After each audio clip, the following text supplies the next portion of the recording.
ಪಹಲ್ಗಾಮ್ನಲ್ಲಿ ಹಿಂದೂಗಳ ನರಮೇಧ ನಡೆದ ಬಳಿಕ ಆಕ್ರೋಶ ಭುಗಿಲೆದ್ದಿದೆ. ಹಲವಾರು ಕಡೆಗಳಲ್ಲಿ ಇದಕ್ಕೆ ಪ್ರತಿರೋಧವೂ ಕೂಡ ವ್ಯಕ್ತವಾಗ್ತಾ ಇದೆ. ಇನ್ನು ಪಹಲ್ಗಾಮ್ನಲ್ಲಿ ನಡೆದ ಉಗ್ರರಿಂದ ಹಿಂದೂಗಳ ನರಮೇಧ ನಂತರ ಅವಂತಿಪೋರಾದಲ್ಲಿ ಸೇನಾಪಡೆ ಬೀಟಿಂಗ್ ನಡೆಸ್ತಾ ಇದೆ. ಶಂಕಿತ ಉಗ್ರರ ಮನೆಗಳಲ್ಲಿ ಭಾರತೀಯ ಸೇನೆ ಶೋಧವನ್ನು ಆರಂಭ ಮಾಡಿದೆ. ಜಮ್ಮು ಕಾಶ್ಮೀರದ ನಾನಾ ಭಾಗಗಳಲ್ಲಿ ಈ ಕಾರ್ಯಾಚರಣೆಗೆ ಚಾಲನೆಯನ್ನು ಕೊಡಲಾಗಿದೆ. ಪಹಲ್ಗಾಮ್ನಲ್ಲಿ ಉಗ್ರರಿಂದ ಹಿಂದೂಗಳ ನರಮೇಧ ಆಯಿತು. ಅನಂತರದಲ್ಲಿ ಪಹಲ್ಗಾಮ್ ಮತ್ತು ಕಾಶ್ಮೀರ ಸುತ್ತಮುತ್ತ ಯಾರೆಲ್ಲ ಈ ರೀತಿಯಾಗಿ ಉಗ್ರರಿಗೆ ಸಹಕಾರವನ್ನು ಕೊಡ್ತಾ ಇದ್ದಾರೆ, ಉಗ್ರರ ಅಡಗುತಾಣವಾಗಿದೆ, ಇವೆಲ್ಲವನ್ನು ಕೂಡ ಹುಡುಕಿ ಅಟ್ಯಾಕ್ ಮಾಡುವಂತಹ ಕೆಲಸವನ್ನು ಮುಂದುವರಿಸಲಾಗ್ತಾ ಇದೆ. ಅದರ ಭಾಗವಾಗಿ ಜಮ್ಮು ಕಾಶ್ಮೀರದ ನಾನಾ ಭಾಗಗಳಲ್ಲಿ ಕಾರ್ಯಾಚರಣೆಯಲ್ಲಿ ಸೇನಾ ಪಡೆ ತೊಡಗಿಕೊಂಡಿದೆ. ಎಲ್ಲೆಲ್ಲಿ ಈ ರೀತಿಯಾಗಿ ಅವರಿಗೆ ಸಹಕಾರವನ್ನು ಕೊಟ್ಟಿರಬಹುದು ಮತ್ತು ಅವರ ಆಕ್ಟಿವಿಟೀಸ್ ಎಲ್ಲೆಲ್ಲಿ ಇನ್ನೂ ಕೂಡ ಜೀವಂತವಾಗಿದೆ ಅದನ್ನು ಹುಡುಕುವಂತಹ ಕಾರ್ಯದಲ್ಲಿ ನಿರತರಾಗಿದ್ದಾರೆ. ಈ ಪೈಕಿ ಕೆಲವು ಉಗ್ರರ ಸಂಬಂಧಿಗಳ ಒಂದು ಮನೆಗಳನ್ನು ಕೂಡ ಧ್ವಂಸ ಮಾಡಲಾಗಿದೆ ಮತ್ತು ಉಗ್ರ ಆದಿಲ್ ಮನೆಯನ್ನು ಈ ಸಂದರ್ಭದಲ್ಲಿ ಧ್ವಂಸಗೊಳಿಸಿದ್ದಾರೆ. ದಕ್ಷಿಣ ಕಾಶ್ಮೀರದಲ್ಲಿರುವಂತಹ ಆಸಿಫ್ ಶೇಖ್ ನಿವಾಸ ಧ್ವಂಸಗೊಂಡಿದೆ. ಅನಂತನಾಗ್ ಜಿಲ್ಲೆಯಲ್ಲೂ ಕೂಡ ಉಗ್ರ ಆದಿಲ್ ನಿವಾಸ ಇದೆ.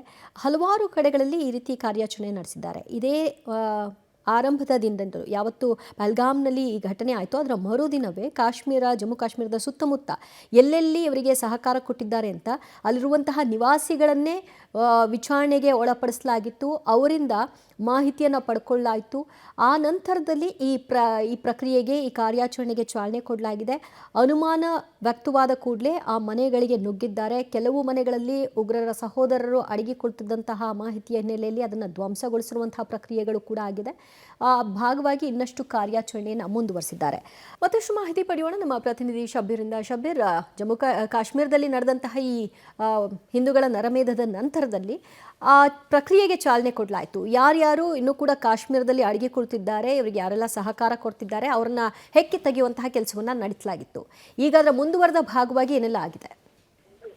ದಿವ್ಯ, ಈಗ ಸರ್ಚ್ ಆಪರೇಷನ್ಗಳು ಎಲ್ಲ ಕಡೆಯೂ ಕೂಡ ಶುರುವಾಗಿರುವಂತದ್ದು. ಮುಖ್ಯವಾಗಿ ಭಯೋತ್ಪಾದಕರು ಮತ್ತೆ ಅದಕ್ಕೆ ಸಪೋರ್ಟ್ ಮಾಡುವಂತಹ ಜನರು ಏನಿರ್ತಾರೆ ಆ ಪ್ರದೇಶಗಳಲ್ಲಿ ಸರ್ಚ್ ಆಪರೇಷನ್ ಅನ್ನ ಮಾಡಲಾಗ್ತಾ ಇದೆ. ಮುಖ್ಯವಾಗಿ ಅನಂತನಾಗ್ ಆಗಿರ್ಬೋದು, ಅವಂತಿಪುರ ಆಗಿರ್ಬೋದು, ಬಾರಾಮುಲ್ಲಾ, ಶೋಪಿಯಾನ ಈ ಭಾಗದಲ್ಲಿ ಅತಿ ಹೆಚ್ಚು ಭಯೋತ್ಪಾದಕ ಚಟುವಟಿಕೆಗಳು ನಡೆಯುವಂಥದ್ದು. ಸೊ ಹೀಗಾಗಿ ಈ ಪ್ರದೇಶಗಳಲ್ಲಿ ಸರ್ಚ್ ಮಾಡುವಂತ ಕೆಲಸವನ್ನ ಮಾಡಲಾಗ್ತಾ ಇದೆ. ಭಯೋತ್ಪಾದಕರ ಹುಡುಕಾಟವನ್ನ ಮಾಡಲಾಗ್ತಾ ಇದೆ. ಮತ್ತೆ ಭಯೋತ್ಪಾದನಾ ಚಟುವಟಿಕೆಗಳಿಗೆ ಸಹಕಾರ ನೀಡುವಂತ ವ್ಯಕ್ತಿಗಳನ್ನು ಕೂಡ ಗುರುತಿಸಿ ಅವ್ರನ್ನ ಬಂಧಿಸುವಂತ ಕೆಲಸಗಳು ಕೂಡ ಈಗ ಸದ್ಯಕ್ಕೆ ಆಗ್ತಾ ಇರುವಂತದ್ದು. ಈಗ ಸಿಗ್ತಿರುವಂತ ಮಾಹಿತಿಗಳ ಪ್ರಕಾರ ಅವಂತಿಪುರದಲ್ಲೂ ಕೂಡ ಸರ್ಚ್ ಆಪರೇಷನ್ ಶುರುವಾಗಿರುವಂತದ್ದು. ಭಯೋತ್ಪಾದಕರಿಗೆ ಬೆಂಬಲವನ್ನ ಕೊಡ್ತಾ ಇದ್ದಂತ ಮತ್ತೆ ಅವರ ಕೆಲಸಗಳಿಗೆ ಸಹಕಾರವನ್ನ ಕೊಡ್ತಾ ಇದ್ದಂತ ವ್ಯಕ್ತಿಗಳನ್ನ ಬಂಧಿಸುವಂತ ಕೆಲಸವನ್ನ ಮಾಡಲಾಗ್ತಾ ಇದೆ. ಮತ್ತೆ ಅವ್ರ ಮನೆಯಲ್ಲಿ ಏನಾದ್ರೂ ಮಹತ್ವದ ದಾಖಲೆಗಳು ಏನಾದ್ರೂ ಸಿಗುತ್ತಾ ಅನ್ನುವಂಥದಕ್ಕೆ ಸಂಬಂಧಪಟ್ಟಂತೆ ಪರಿಶೀಲನೆಯನ್ನು ಕೂಡ ಈಗ ಮಾಡ್ಲಾಗ್ತಾ ಇರುವಂತದ್ದು. ಒಟ್ಟಾರೆಯಾಗಿ ಈ ಒಂದು 4-5 ಜಿಲ್ಲೆಗಳಲ್ಲಿ ಹೆಚ್ಚು ಭಯೋತ್ಪಾದನಾ ಚಟುವಟಿಕೆಗಳನ್ನ ನಡೀತಾ ಇದಾವೆ. ಅಲ್ಲಿ ಭಯೋತ್ಪಾದಕರನ್ನ ಹುಡುಕಾಡುವಂತ ಕೆಲಸಗಳು ಆಗ್ತಿದಾವೆ. ಮತ್ತೆ ಈ ಘಟನೆಗೆ ಪೂರಕವಾಗಿ ಏನಾದ್ರೂ ಸಾಕ್ಷ್ಯಗಳು ದಾಖಲೆಗಳು ಏನಾದ್ರೂ ಸಿಗುತ್ತಾ ಅನ್ನುವಂಥದ್ದನ್ನ ಕೂಡ ಪತ್ತೆ ಹಚ್ಚುವಂತ ಕೆಲಸವನ್ನ ಮಾಡ್ಲಾಗ್ತಾ ಇದೆ. ದಿವ್ಯಾ, ಶಬೀರ್ ಸಂಪರ್ಕದಲ್ಲಿರಿ, ಮತ್ತಷ್ಟು ಮಾಹಿತಿಯನ್ನು ನಿಮ್ಮಿಂದ ಪಡೆದುಕೊಳ್ತೀವಿ. ಪಹಲ್ಗಾಮ್ನ ದಾಳಿಯ ನಂತರದಲ್ಲಿ ಈಗ ಹಲವಾರು ಕಡೆಗಳಲ್ಲಿ ಕಾರ್ಯಾಚರಣೆಯಲ್ಲಿ ತೊಡಗಿಕೊಳ್ಳಲಾಗಿದೆ. ಸರ್ಚ್ ಆಪರೇಷನ್ನ ಭಾಗವಾಗಿ ಕೆಲವೊಂದು ದೃಶ್ಯಗಳು ಕೂಡ ಹೊರಬಂದಿದೆ. ಅವಂತಿಪೋರಾದಲ್ಲಿ ಸೇನಾಪಡೆ ಶೋಧವನ್ನು ನಡೆಸಲಾಗ್ತಾ ಇದೆ. ಉಗ್ರರು ಶಂಕಿತ ಉಗ್ರರಿದ್ದಂತಹ ನಿವಾಸಗಳಿಗೆ ಹೋಗಿ ಅಲ್ಲಿ ಏನಾದರೂ ಹಿಂಟ್ಗಳು ಲಭ್ಯವಾಗಬಹುದಾ ಈ ದಾಳಿಗೆ ಸಂಬಂಧಪಟ್ಟ ಹಾಗೆ ಅದರ ಶೋಧ ಕಾರ್ಯವನ್ನು ಮುಂದುವರಿಸಿದ್ದಾರೆ.